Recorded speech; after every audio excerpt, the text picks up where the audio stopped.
ইরানের পাল্টা হামলায় কেঁপে উঠল ইসরায়েল। ২১ জনের জখম হওয়ার খবর। পাল্টা প্রতিশোধ হিসাবে ইসরায়েলের দিকে শতাধিক মিসাইল ছুড়ে দিল ইরান।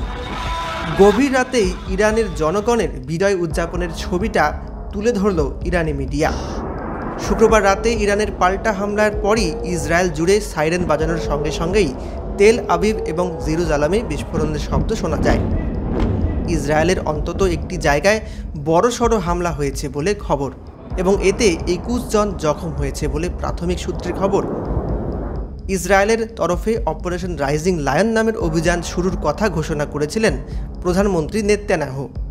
এরপরই ইরানও পাল্টা মিসাইল ছুড়ে জবাব দিল। ইরানের সর্বোচ্চ নেতা খামেনির বক্তব্য, ইসরায়েল হামলা চালিয়ে যুদ্ধের ঘোষণা করে দিয়েছে এবং এর পরিণতি ভালো হবে না। ইসরায়েলও তাদের অপরাধের পরিণতি থেকে অক্ষত থাকতে পারবে না। এক বিবৃতিতে এমনটাই বলে দিয়েছিলেন খামেনি, আর হলোও তাই। রাত নামতেই ইসরায়েলে ধেয়ে গেল ইরানের মিসাইল। ইরানের ইসলামিক রেভলিউশনারি গার্ডস কর্পস জানিয়েছে, খামেনির নির্দেশেই ইরান ইসরায়েলের ডজন ডজন লক্ষ্যবস্তু, সামরিক কেন্দ্র এবং বিমান ঘাঁটিতে মিসাইল ছুটেছে।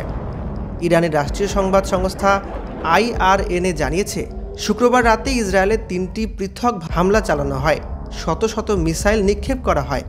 সংবাদ মাধ্যমে সরাসরি সম্প্রচারে তেল আবিবে বিল্ডিং থেকে ধোঁয়া বেরোতে দেখা যায়। ইতিমধ্যেই এই ঘটনায় ইরানকেই পাল্টা হুঁশিয়ারি দিয়েছেন মার্কিন প্রেসিডেন্ট ডোনাল্ড ট্রাম্প।